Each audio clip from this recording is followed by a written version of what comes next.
Sorry if I startled you, but when this story happened, I peed a little. I wanted to give you that same opportunity. So about 2.5 weeks ago, my wife and I got back from our honeymoon trip to South Africa, and we did all the tourist stuff. You know, we went to a national park and went on a couple of game drives, saw all the wildlife, went out whale watching, a couple dozen humpback whales. We visited Nelson Mandela's jail cell. We rode Harleys around the southern tip of Africa to the penguin colony. My wife got to walk with a cheetah, or got to pet a cheetah, which I'll never hear the end of.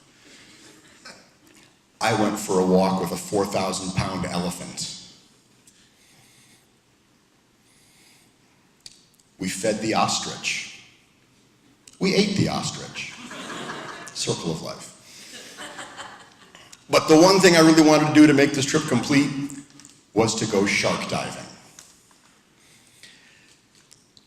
So on a Tuesday morning, we drove to the little village of Gansbaai, boarded the boat, got into our wetsuits. I apologize so soon after dinner for giving you the image of me in neoprene.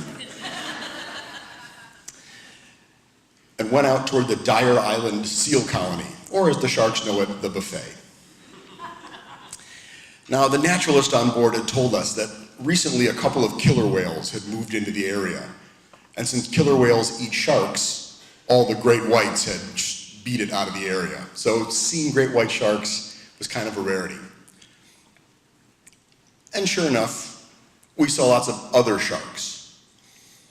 They were called copper sharks or bronze whalers. They're a smaller shark, about 6 feet long. Small mouth. They tell you it's not a big enough mouth to bite a person. So basically, this is a shark that nobody's making movies about. We got into our wetsuits, got down into that shark cage, and I should tell you that the water there is cold. It's coming straight up from Antarctica. So within a couple minutes in the cage, you kind of lose feeling in your extremities. I'm not gonna lie. There was shrinkage. And as we're in the cage, we see all these copper sharks swimming around. Yeah, it's interesting, it's cool. And eventually they disappeared. And you're left in this cage, freezing cold, looking at nothing. And I was contemplating, maybe I can get out and go back up and sit on the boat. When suddenly from beneath us appeared a 13-foot-long great white shark. Swam up and away, turned around, came back, swam right past us. First that long, pointy nose like Barbra Streisand. Then a mouthful of teeth like Freddie Mercury. Finally that cold, lifeless eye like Melania Trump. And the shark went right by us, turned around, and came back 6 inches in front of my face, a 13-foot-long great white shark. That was all I needed. That made the trip. I was good to go after that. But the shark had one more thing. The shark came back one more time.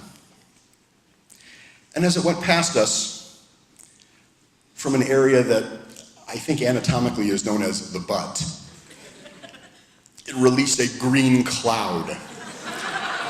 Now, I'm not talking like hunter green or Kelly green. This is more in the chartreuse family. A color you'd probably have to call toxic waste green. And it was filled with gaseous bubbles and chunks of stuff that reaffirmed my decision to not eat sushi.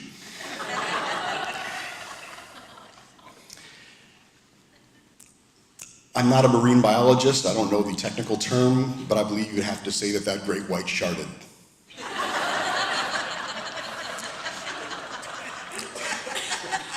And I couldn't see that shark's face as it swam away back into the murky depths. But if that shark is anything like me, I'm pretty sure it had a look of deep satisfaction on its face.